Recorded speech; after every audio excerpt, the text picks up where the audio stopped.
नमस्कार। विकल्प ओडिशा को स्वागत।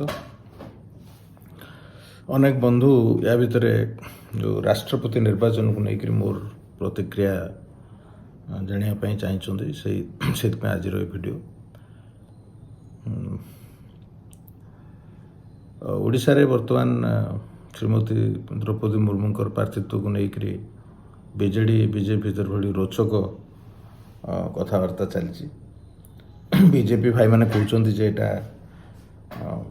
मोदी मास्टर स्ट्रोक तांकर ओडिशा को भल पाइबा और विशेषकर आदिवासी भाई भौणी मान प्रति जो प्रेम तार निदर्शन होउची द्रौपदी मुर्मू प्रार्थित्व एवं से एमती एक मास्टर स्ट्रोक कले नवीन बाबू बाध्य होकर समर्थन देले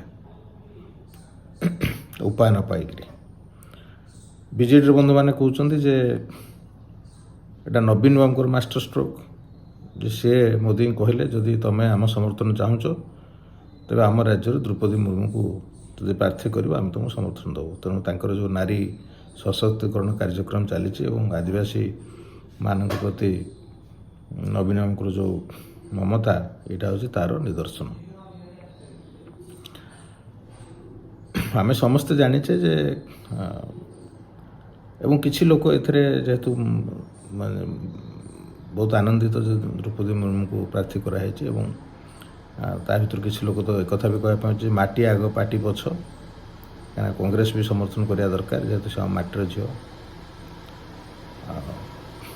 कांग्रेस कहूँ पार्टीटा पछ माटीटा आग हम जे किंतु से तो पार्टीर प्रार्थी एनडीए प्रार्थी और अपोजिशन आ गोटे प्रार्थी देती अपोजिशन प्रार्थी देती आम समर्थन करूँ।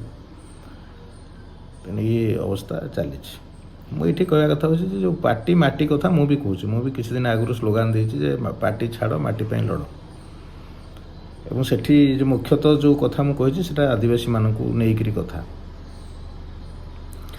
आज दिन में ओडिशा रे दलित आदिवासी भाई भौणी मान अत्याचार कौ स्तर में पहुँची से आम समस्ते जाचे। मुझे खाली गोटे आदिवासी भाई भौणी मान कथा कहबी जेहेतु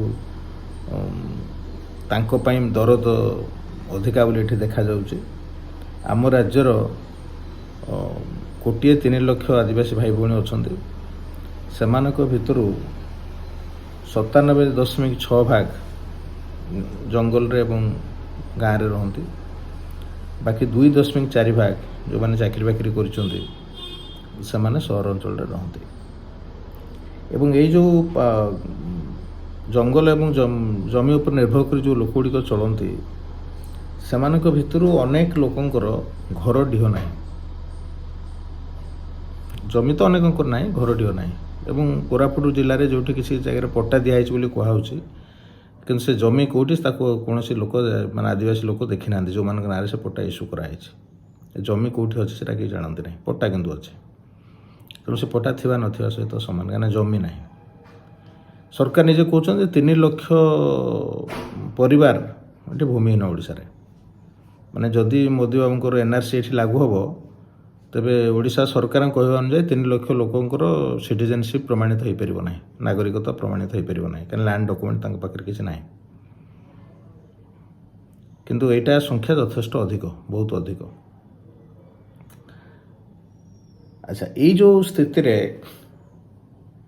आ गोटे कथा आम ये जोड़ा हो कहवाई चाहूँगी जे राज्य रे शासक हजार हजार वर्ष भितर बदली किंतु राज्य अच्छी देश अच्छी सेमती गाँव में जमीर मालिक बदली जमी अच्छी जमी बदलनी जमी से अच्छी तार मालिका बदली किए केतले मालिक ना जमी हजार हजार वर्ष धरिक अच्छे एवं किंतु जो नुआ व्यवस्था है जो खनिज संपद को जो भाव खोलिक बिक्री दिखाई खनिज संपद शेष हो फेर ना जंगल शेष हो फेर ना एवं जंगल पर निर्भरशील आदिवासी लोक मानक से गोटे जगह आ गोटे जगह पेली दौरान एवं तांको कथा भी कहवा कहीं ना से पुणी जंगल भितर पड़े तड़ीदे से पलैले एवं यही जो सिचुएशन सृष्टि होती कहीं पार्टी खोलुना जो मैंने गर्व करुँच माटी गर्व करने कथा से मैंने यही आदिवासी भाई भौणी मानकर दुख दुर्दिन को देखी पारना दिशुना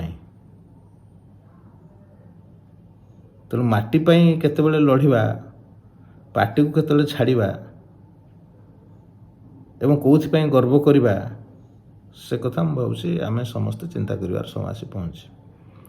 ଶେଷରେ ଆଉ ଦୁଇଟି କଥା କହିକି ମୁଁ ଏ ଭିଡ଼ିଓ କ୍ଲୋଜ୍ କରିବି।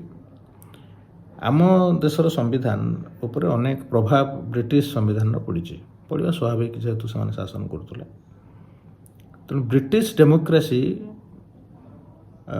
ଗୋଟେ ଇଭଲ୍ଭିଂ ଡେମୋକ୍ରାସି, ଯେଉଁ ଡେମୋକ୍ରାସି ଭିତରେ ରାଜତନ୍ତ୍ରକୁ ରଖିକରି ସେମାନେ ଗଣତନ୍ତ୍ରକୁ ଆଣିଲେ ଏବଂ କ୍ରମଶଃ ରାଜତନ୍ତ୍ର ତା'ର କ୍ଷମତା ହରାଇଲା। ଏବଂ ଆମେ ଯେତେବେଳେ ଭାରତବର୍ଷ ପରାଧୀନ ଥିଲେ ସେତେବେଳକୁ ରାଜତନ୍ତ୍ର ତା'ର କ୍ଷମତା ପୁରା ହରାଇ ସାରିଥିଲା। ସେଠି ଇଲେକ୍ଟେଡ୍ ପ୍ରାଇମ୍ ମିନିଷ୍ଟର ଯିଏ ସିଏ ହେଉଛି ସର୍ବସର୍ବା, କିନ୍ତୁ ସେମାନେ ନାମକୁ ମାତ୍ର ମୋନାର୍କିକୁ ସେଠି ରଖିଥିଲେ, କିଙ୍ଗ କୁହନ୍ତୁ ବା କୁଇନ୍ କୁହନ୍ତୁ, ତାଙ୍କୁ ରଖିଥିଲେ, ଯଦିଓ ତାଙ୍କର କିଛି କ୍ଷମତା ବସ୍ତୁତଃ ନଥିଲା। ସେଇ ଢାଞ୍ଚାରେ ଆମର ଏଠି ଯେତେବେଳେ ଭାରତବର୍ଷର କନଷ୍ଟିଟ୍ୟୁସନ୍ ଲେଖା ହେଇଛି ସେତେବେଳେ ପ୍ରେସିଡେଣ୍ଟ, ରାଷ୍ଟ୍ରପତି ଏବଂ ଗଭର୍ଣ୍ଣର ପଦଗୁଡ଼ିକୁ ସୃଷ୍ଟି କରାଯାଇଛି। ଯଦିଓ ଏହି ପଦବୀ ଗୁଡ଼ିକରେ କୌଣସି ବାସ୍ତବ କ୍ଷମତା ନାହିଁ, କାହିଁକିନା ରାଷ୍ଟ୍ରପତି ନିର୍ବାଚିତ ସରକାରର ମନ୍ତ୍ରିମଣ୍ଡଳ ଏବଂ ପ୍ରଧାନମନ୍ତ୍ରୀ ଏମାନଙ୍କର ସୁପାରିଶକୁ ମାନିବା ପାଇଁ ବାଧ୍ୟ। କେବଳ ସେ 2 ଥର ଗୋଟିଏ ଆଇନକୁ ନକରିକି, ଜନବିରୋଧୀ ଆଇନ ହେଇଥିବ ତାକୁ ନକରିକି ଫେରାଇ ଦେଇପାରିବେ ରିକନସିଡରେସନ୍ ପାଇଁ। ତୃତୀୟ ଥର ଯଦି ଆସିଲା ତାକୁ ମଧ୍ୟ ସେ ଦସ୍ତଖତ କରିବା ପାଇଁ ବାଧ୍ୟ। ଏଠି ତାଙ୍କର ବସ୍ତୁତ କିଛି କ୍ଷମତା ନାହିଁ। ଯେଉଁ କ୍ଷମତା ଆମେ କହୁଛେ ସେଟା ସବୁ କସ୍ମେଟିକ୍ କଥା। ଏବଂ ଆଉ କିଛି ଦେଶ ଅଛି ଯେଉଁମାନେ ବ୍ରିଟିଶ ଔପନିବେଶବାଦ ଭିତରେ ଥିଲେ, ଯେମିତି କାନାଡ଼ା। ସେଠି ତ ସେମାନେ ଯେଉଁ ପଦବୀ ସୃଷ୍ଟି କରିଛନ୍ତି ଭାଇସରାୟ ପଦବୀ ରଖିଛନ୍ତି, ଯେଉଁଠିକି ଯଦିଓ ତାକୁ ପ୍ରଧାନମନ୍ତ୍ରୀ ବାଛନ୍ତି କିଏ ହେବେ, କିନ୍ତୁ ତାଙ୍କୁ ଗୋଟେ ଫର୍ମାଲ୍ ଆପ୍ରୁଭାଲ୍ ମଧ୍ୟ ବ୍ରିଟେନର କୁଇନ୍ ବା କିଙ୍ଗ, ବ୍ରିଟେନ କ୍ରାଉନ୍ ତାଙ୍କୁ ଦେଇଥାଏ। ତେଣୁ ସେ ବ୍ୟବସ୍ଥା ସେ ରଖିଛନ୍ତି। ତେଣୁ ସମ୍ବିଧାନରେ ବ୍ୟବସ୍ଥା ଅଛି, ଠିକ୍ ଅଛି। ଯେତେବେଳେ ଲୋକେ ବିଚାର କରିବେ ଯେ ଏହାର ଆବଶ୍ୟକତା ନାହିଁ ସେତେବେଳେ କଢ଼ା ହେଇଯିବ। ତେଣୁ ରାଷ୍ଟ୍ରପତି ପଦବୀ ସର୍ବୋଚ୍ଚ ପଦବୀ, ସମ୍ମାନର ସ୍ଥାନ, ସେଥିରେ କିଛି କଥା ନାହିଁ। କିନ୍ତୁ ତାଙ୍କ ଦ୍ୱାରା ଯେ ବିଶେଷ କିଛି କରିହେବ ଏକଥା ଆମେ ଦେଖିନେ ଗତ ବହୁ ଦଶନ୍ଧି ଧରିକିରି। କିଛି ଯେଉଁମାନେ କାଲାମ ସାହେବଙ୍କ ଭଳି ଯେଉଁମାନେ ହେଇଛନ୍ତି, ରାଜେନ୍ଦ୍ର ପ୍ରସାଦ, ଏମିତି କିଛି ରାଷ୍ଟ୍ରପତି ଅଛନ୍ତି ଯେଉଁମାନଙ୍କର ସ୍ୱତନ୍ତ୍ରତା ଥିଲା, ସେମାନେ କିଛି ଲୋକଙ୍କ କଥା କହିଛନ୍ତି, କରିବା ତ ସମ୍ଭବ ନଥିଲା, କହିଛନ୍ତି। ଏବଂ ଯେଉଁ ଦଳିତ ବା ଆଦିବାସୀ ଭାଇ ଭଉଣୀମାନଙ୍କ ଭିତରୁ ଯେ ରାଷ୍ଟ୍ରପତି ହେଲେ ତାଙ୍କର ସ୍ୱାର୍ଥଟା ସୁରକ୍ଷିତ ହେଇଯିବ ସେ କଥା ନାହିଁ।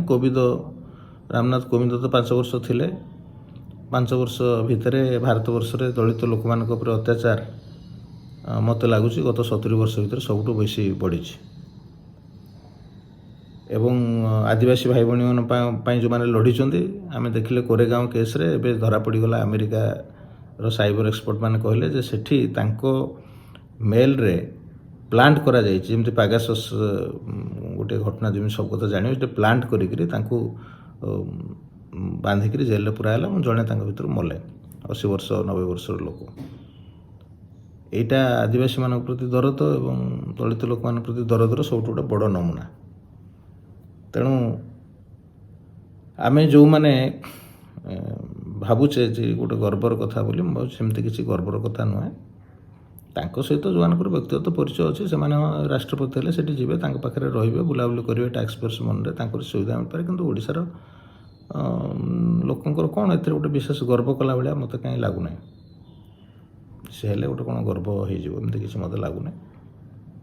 ଆଉ ଯଦି ବାସ୍ତବରେ ସେ କାର୍ଯ୍ୟକାଳ ଭିତରେ ଯେଉଁ ସମସ୍ୟା ମୁଁ କହିଲି ଯେ ଆଦିବାସୀ ଭାଇ ଭଉଣୀମାନଙ୍କ ଉପରେ ଅତ୍ୟାଚାର ହେଉଛି, ତାଙ୍କୁ ନ୍ୟାୟ ମିଳୁନାହିଁ, ତାଙ୍କର ଜମି ନାହିଁ, ତାଙ୍କର ଘରଡିହ ଗୁଣ୍ଠେ ନାହିଁ ଏବଂ ଶିକ୍ଷା କ୍ଷେତ୍ରରେ ସେମାନେ ବହୁତ ପଛରେ, ଏବଂ ସବୁଠୁ ବଡ଼ କଥା ହେଉଛି ଯେଉଁ ଜଙ୍ଗଲଜାତ କୃଷିଜାତ ଦ୍ରବ୍ୟ ଉପରେ ନିର୍ଭର କରନ୍ତି ସେଇଟା ତାଙ୍କୁ ପ୍ରାୟ ପାଖାପାଖି 10 ଗୁଣ ଶୋଷଣ କରାହେଉଛି ଏବଂ ସେମାନଙ୍କର ପରଚେଜିଂ ପାୱାର ମୋଟେ ନାହିଁ। ସେମାନେ ଦରିଦ୍ର ଅବସ୍ଥାରେ ଅଛନ୍ତି, ବିନା ରେସନରେ ବଞ୍ଚିବା ତାଙ୍କ ଦ୍ୱାରା ସମ୍ଭବ ନୁହେଁ। ଏଇ ଯେଉଁ ସ୍ଥିତିର ଯଦି ପରିବର୍ତ୍ତନ କରାଇପାରିବେ ତେବେ ନିଶ୍ଚିତ ଭାବେ ଆମେ ସମସ୍ତଙ୍କ ପାଇଁ ଗର୍ବ କରିବା।